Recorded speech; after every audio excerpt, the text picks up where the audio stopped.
Magisterium, Livro 1, O Desafio de Ferro, de Holly Black e Cassandra Clare.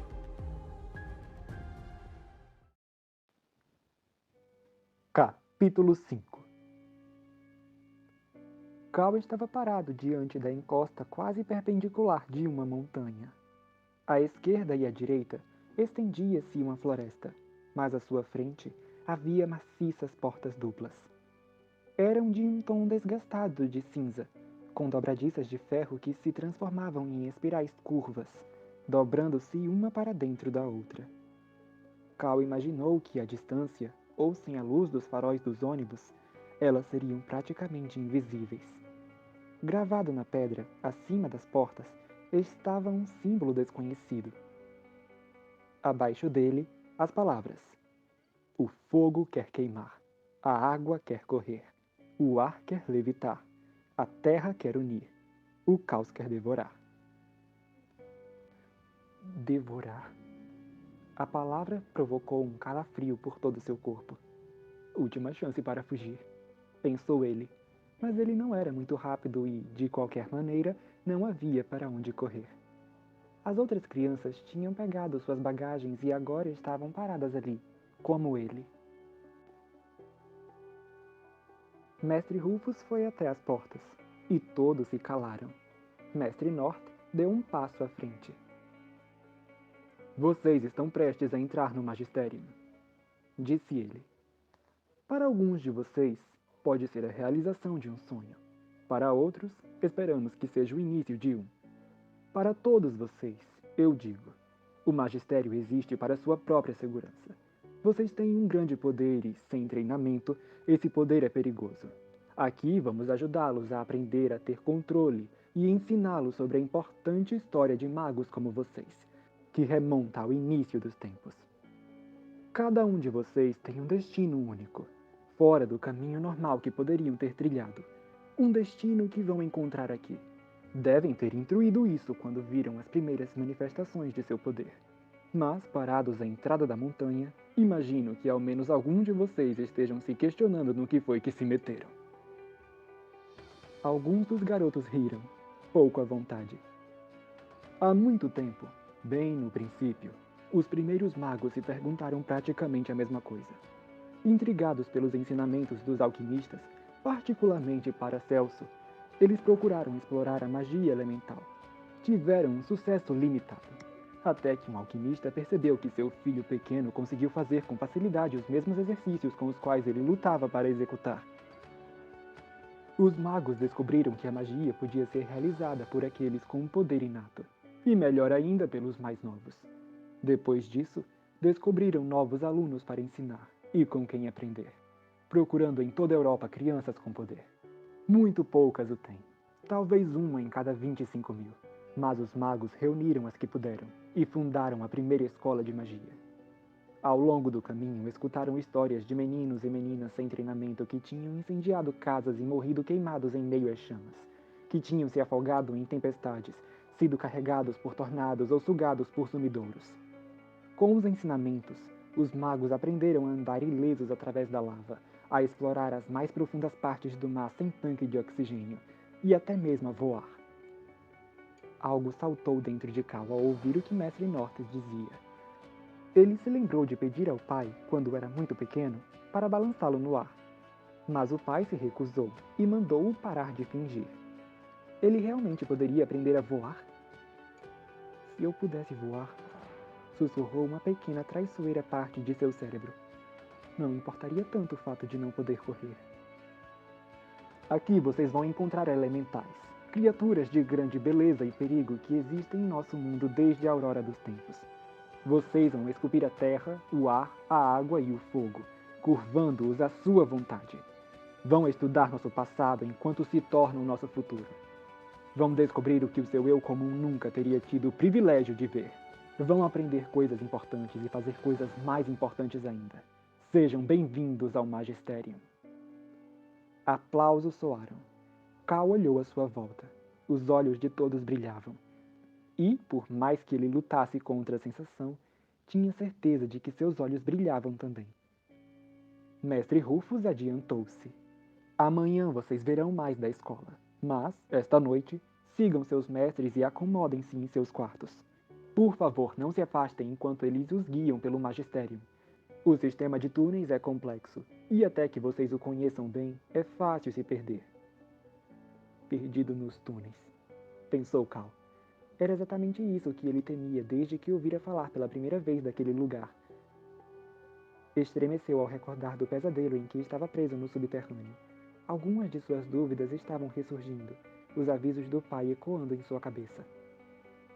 Mas eles vão me ensinar a voar, pensou, como se estivesse argumentando com alguém que não estava ali.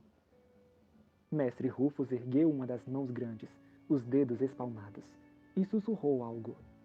O metal de sua pulseira começou a brilhar, como se estivesse extremamente quente. Um instante depois, com um rangido alto e agudo que pareceu quase um grito, as portas começaram a se abrir. Uma luz se derramou pela fresta entre elas, e as crianças avançaram, entre arquejos e exclamações. Cal entreouviu muitos "legal" e "incrível". E um minuto depois, ele teve de admitir, contrariado, que aquilo era mesmo incrível. Havia um hall de entrada imenso, mais do que qualquer ambiente coberto que Cal pudesse imaginar. Poderia conter 3 quadras de basquete e ainda sobraria espaço. O piso era da mesma mica cintilante que ele vira na ilusão do hangar, mas as paredes eram de calcário, o que dava a impressão de que milhares de velas derretidas tinham coberto as paredes com cera gotejante. Estalagmites se erguiam ao longo dos limites da sala. As imensas estalactites pendiam, em alguns lugares quase tocando umas às outras. Havia um rio, de um azul vivo e brilhante como uma safira luminosa, que atravessava o amplo espaço, fluindo através de um arco em uma parede e saindo por outro, com uma ponte de pedra entalhada cruzando. Nas laterais da ponte, viam-se desenhos gravados, desenhos que Cal ainda não reconhecia, mas que lhe lembravam os desenhos da faca que seu pai jogara para ele. Cal ficou para trás quando todos os aprendizes do desafio de ferro entraram, formando um nó no meio da sala. Sua perna estava rígida da longa viagem de ônibus, e ele sabia que se moveria mais devagar ainda. Esperava que não fosse uma caminhada muito longa até onde iriam dormir. As portas enormes se fecharam atrás deles com um estrondo que fez Cal pular de susto. Ele se virou bem a tempo de ver uma fileira de estalactites de pontas afiadas, uma após a outra, despencar do teto e fincar-se no chão com um baque surdo, bloqueando as portas. Drill, atrás de Cal, engoliu em seco ruidosamente. Mas como vamos sair? Não vamos, respondeu Cal, feliz por ter uma resposta para aquilo, pelo menos. Não vamos sair nunca mais. Drill se afastou. Cal pensou que não podia culpá-lo, embora ele estivesse ficando um pouco cansado de ser tratado como maluco por apontar o óbvio. A mão de alguém puxou sua manga. Vamos! Era Aaron. Cal virou-se e viu que Mestre Rufus e Tamara estavam começando a sair dali. Tamara tinha uma arrogância em seu andar que não estivera ali antes, sob o olhar vigilante dos pais. Resmungando baixinho, Cal seguiu os 3 através de um dos arcos, adentrando os túneis do magistério. Mestre Rufus ergueu a mão, e uma chama surgiu em sua palma, tremeluzindo como uma tocha. Cal se lembrou do fogo repousando sobre a água no teste final. Ele se perguntou o que devia ter feito para realmente fracassar. Fracassar de tal maneira que o impedisse de acabar ali. Andaram em fila por um corredor longo e estreito que cheirava ligeiramente a enxofre. Ele saía em outra sala, esta com uma série de piscinas, uma das quais borbulhava, lamacenta, e outra cheia de peixes cegos e pálidos, que se dispersaram tão logo ouviram o som de passos humanos. Cal queria fazer uma piada sobre peixes cegos dominados pelo caos serem indetectáveis se fossem servos do inimigo da morte, porque, bem, não tinham olhos, mas acabou assustando a si mesmo, imaginando-os espionando os alunos. Em seguida, chegaram a uma caverna com 5 portas no fundo. A primeira era feita de ferro, a segunda de cobre, a terceira de bronze, a quarta de prata e a última de ouro reluzente. Todas as portas refletiam o fogo na mão de Mestre Rufus. fazendo as chamas dançarem estranhamente no espelho de suas superfícies polidas. Bem alto acima deles, Cal pensou ver o clarão de alguma coisa brilhando. Alguma coisa com uma cauda. Alguma coisa que se moveu rapidamente para as sombras e desapareceu. Mestre Rufus não os levou para dentro das cavernas por nenhuma das portas, mas continuaram andando até chegar a uma grande sala redonda, de pé direito alto, com 5 passagens em forma de arco que levavam a diferentes direções. No teto, Cal avistou um grupo de lagartos com pedras preciosas nas costas, algumas parecendo queimar com chamas azuis. Elementais, ofegou Tamara. Por aqui, disse Mestre Rufus, as primeiras palavras que ele falava, sua voz ecoando no espaço vazio. Cal se perguntou onde estariam os outros magos. Talvez fossem mais tarde do que pensava e eles estivessem dormindo, mas o vazio dos quartos pelos quais passaram lhe deu a impressão de que estavam totalmente sozinhos ali, no subterrâneo. Por fim, Mestre Rufus parou em frente a uma grande porta quadrada, com um painel de metal onde normalmente haveria uma aldrava. Ele ergueu o braço e sua pulseira tornou a brilhar, desta vez com um rápido clarão. Alguma coisa estalou dentro da porta e ela se abriu. Podemos fazer isso? Perguntou Aaron com assombro na voz. Mestre Rufus sorriu para ele. Sim, vocês certamente serão capazes de entrar no próprio quarto com suas pulseiras, embora não possam ir a todos os lugares. Entrem e vejam onde vão passar o ano de ferro de seu aprendizado. Ano de ferro? Repetiu Cal, pensando nas portas. Mestre Rufus entrou, fazendo um movimento circular com o braço para mostrar o que parecia uma combinação de sala de estar e área de estudos. As paredes da caverna eram altas e arqueadas, elevando-se até um domo. Do centro do domo pendia um imenso candelabro de cobre, do qual saía uma dúzia de braços curvos, cada um gravado com desenhos de chamas, cada um sustentando uma tocha acesa. No chão de pedra estavam 3 carteiras agrupadas em um círculo largo e 2 amplos sofás aveludados, um de frente para o outro, diante de uma lareira grande o bastante para assar um boi. Não apenas um boi, um pônei. Cal pensou em Drill e disfarçou um sorriso de esguelha. É impressionante, disse Tamara, virando-se para olhar tudo. Por um instante, ela pareceu uma criança comum, e não a integrante de uma antiga família de magos. Veios brilhantes de quartzo e mica cruzavam as paredes de pedra, e quando a luz da tocha os iluminou, eles formaram um padrão de 5 símbolos como os que havia acima da entrada. Um triângulo, um círculo, 3 linhas onduladas, uma seta apontando para cima e uma espiral. Fogo, terra, água, ar e caos, disse Aaron. Ele devia estar prestando atenção no ônibus. Muito bem, parabenizou Mestre Rufus. Por que estão dispostos assim? Perguntou Cal, apontando. Porque assim os símbolos formam um quincunce. E agora, isto é para vocês. Ele pegou 3 pulseiras de uma mesa que parecia entalhada em um único bloco de pedra. Eram faixas largas de couro, com uma tira de ferro presa na borda e fachadas com uma fivela do mesmo metal. Tamara pegou uma como se fosse um objeto sagrado. Uau! São mágicas? Perguntou Cal, observando a sua com um ar cético. Estas pulseiras marcam seu avanço ao longo do magistério. Desde que passem no teste de fim de ano, vocês vão ganhar um metal diferente. Ferro, depois cobre, bronze, prata e, finalmente, ouro.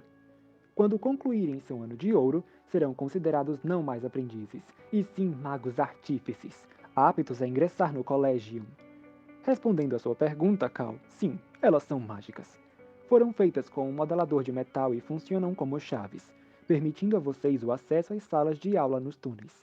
Vocês vão receber metais e pedras adicionais para prender na pulseira, simbolizando suas realizações, de maneira que, quando se formarem, ela será um reflexo de sua trajetória aqui. Mestre Rufus seguiu até uma pequena cozinha, acima de um fogão de aparência estranha, com círculos de pedra onde normalmente estariam os queimadores. Ele abriu o armário e dali tirou 3 pratos de madeira vazios. Em geral, achamos melhor deixar os novos aprendizes se acomodarem em seus quartos na primeira noite, em vez de sobrecarregá-los no refeitório. Então vocês comerão aqui esta noite. Esses pratos estão vazios, ressaltou Cal. Rufus pôs a mão no bolso e dele tirou um pacote de mortadela e um pão de forma. Duas coisas que não poderiam ter cabido ali. Sim, estão, mas não por muito tempo. Ele abriu a mortadela e fez 3 sanduíches, colocando cada qual em um prato e depois cortando-os cuidadosamente em 2. Agora, visualizem o seu prato predileto. Cal olhou de Mestre Rufus para Tamara e Aaron. Seria algum tipo de magia que eles deveriam fazer? Estaria Mestre Rufus sugerindo que, se você imaginasse algo delicioso enquanto comia o sanduíche de mortadela, ele ficaria mais gostoso? Ele podia ler a mente de Cal? E se os magos estivessem monitorando seus pensamentos o tempo todo e... Cal? Entoou o Mestre Rufus, fazendo-o dar um pulo. Algum problema? O senhor pode ouvir meus pensamentos? Deixa eu escapar, Cal. Mestre Rufus piscou para ele uma vez, devagar, como um dos sinistros lagartos no teto do Magisterium. Tamara, eu posso ler os pensamentos de Cal?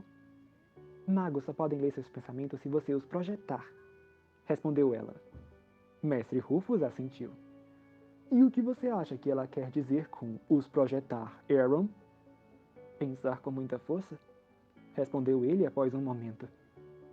Sim, disse Mestre Rufus. Então, por favor, pensem com muita força. Cal pensou em seus pratos prediletos, visualizando-os várias vezes em sua mente. Mas a todo momento ele se distraía com outras coisas. Coisas que seriam muito engraçadas se ele imaginasse. Como uma torta assada dentro de um bolo, ou 37 bolinhos empilhados em forma de uma pirâmide. Então Mestre Rufus ergueu as mãos, e Cal se esqueceu de pensar no que quer que fosse. O primeiro sanduíche começou a se espalhar, tentáculos de mortadela se desenrolando, espirais crescendo pelo prato. Aromas deliciosos vinham dele. Aaron se inclinou para a frente, nitidamente faminto apesar dos salgadinhos que havia comido no ônibus. A mortadela se transformou em uma travessa, uma tigela e uma jarra. A tigela estava cheia de macarrão com queijo coberto com farinha de rosca dourada, fumegante, como se tivesse acabado de sair do forno. A travessa tinha brownie com sorvete, e a jarra continha um líquido cor de âmbar que Cal deduziu que fosse suco de maçã. Uau! Exclamou Aaron, pasmo. É exatamente o que eu visualizei!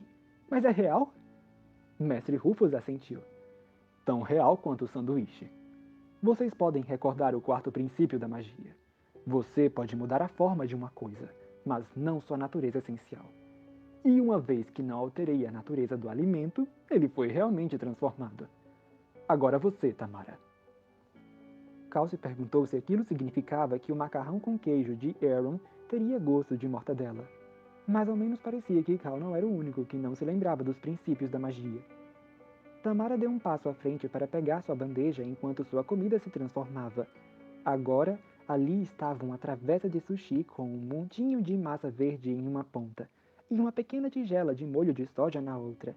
Acompanhava outro prato com 3 bolinhos doces de arroz cor-de-rosa. Ela recebeu também chá verde quente e parecia feliz com aquilo. Então chegou a vez de Cal. Ele estendeu a mão para sua bandeja com ceticismo, incerto do que iria encontrar. Mas ali estava, de fato, seu jantar favorito. Tiras de frango com molho ranch, uma tigela de espaguete ao sugo e um sanduíche de pasta de amendoim com flocos de milho de sobremesa. Em sua caneca havia chocolate quente com chantilly, coberto por marshmallows coloridos. Mestre Rufus tinha uma expressão satisfeita. Agora, deixo vocês para se acomodarem. Alguém virá encontrá-los daqui a pouco com suas coisas. Posso ligar para meu pai? Perguntou Cal. Quero dizer, existe um telefone que eu possa usar? Não estou com o meu. Depois de um período de silêncio, Mestre Rufus disse, com mais gentileza do que Cal esperava. Telefones celulares não funcionam no Magisterium, Kellum. Estamos muito abaixo da superfície para isso. Nem temos telefones convencionais. Usamos os elementos para nos comunicar. Sugiro que dê um tempo para Alastair se acalmar e depois você e eu vamos contatá-lo juntos. Cal engoliu qualquer protesto. Não tinha sido um não cruel, mas era um não definitivo. Agora, prosseguiu Mestre Rufus, espero vocês 3 acordados e vestidos às 9 amanhã. Além disso, espero que estejam com a mente afiada e prontos para aprender. Temos muito trabalho para fazer juntos, e eu lamentaria muito se vocês não estivessem à altura da promessa demonstrada no desafio. Cal imaginou que ele estivesse se referindo a Tamara e Aaron, pois se ele se mostrasse à altura da sua promessa, significaria incendiar o rio subterrâneo. Depois que Mestre Rufus saiu, eles se sentaram nos bancos de estalagmite à mesa de pedra lisa para comer juntos. E se você ganhasse molho ranch no seu espaguete? Perguntou Tamara, olhando para o prato de Cal com seus hashis parados no ar. Ficaria ainda mais delicioso, respondeu Cal. Que nojo! Disse Tamara, mergulhando o wasabi no molho de soja, sem respingar nenhuma gota fora do prato. Onde você acha que eles conseguiram peixe fresco para o seu sushi, uma vez que estamos em uma caverna? Perguntou Cal, colocando uma tira de frango na boca. Aposto que levaram uma rede para uma daquelas piscinas subterrâneas e pegaram qualquer coisa presa nela. Blurb, blurb! Pessoal, disse Aaron, como se estivesse sofrendo. Vocês estão me fazendo desistir do meu macarrão. Blurb, blurb! Repetiu Cal, fechando os olhos e balançando a cabeça para frente e para trás como um peixe subterrâneo. Tamara pegou sua bandeja e foi para um dos sofás, onde se sentou de costas para Cal e começou a comer. Eles terminaram suas refeições em silêncio. Apesar de quase não ter comido o dia inteiro, Cal não conseguiu terminar o jantar. Imaginou o pai em casa, comendo na mesa bagunçada da cozinha. Sentiu saudade de tudo aquilo, mais do que já sentira de qualquer outra coisa. Então empurrou a bandeja e se levantou. Vou para a cama. Qual é meu quarto? Aaron recostou-se na cadeira e olhou na direção dos quartos. Nossos nomes estão nas portas. Ah, disse Cal, sentindo-se tolo e um pouco assustado. Seu nome estava lá, destacado em veios de quartzo. Callum Hunt. Ele entrou. Era um quarto luxuoso, muito maior do que seu quarto em casa. Um tapete espesso cobria o chão de pedra. Era tecido com os padrões repetidos dos 5 elementos. A mobília parecia feita de madeira petrificada e exibia um suave brilho dourado. A cama era imensa e estava coberta com mantas azuis grossas e grandes travesseiros. Havia um armário e uma cômoda com gavetas, mas como Cal não tinha nenhuma roupa para guardar e nada por chegar, ele se jogou na cama e cobriu o rosto com um travesseiro. Isso só ajudou um pouco. Vindo da sala comum, ele podia ouvir os risinhos de Tamara e Aaron. Eles não tinham conversado assim antes. Deviam estar esperando que ele saísse. Sentiu que alguma coisa o espetava na lateral do corpo. Ele tinha se esquecido da faca que o pai lhe dera. Tirando-a do cinto, ele a examinou à luz da tocha. Semiramis.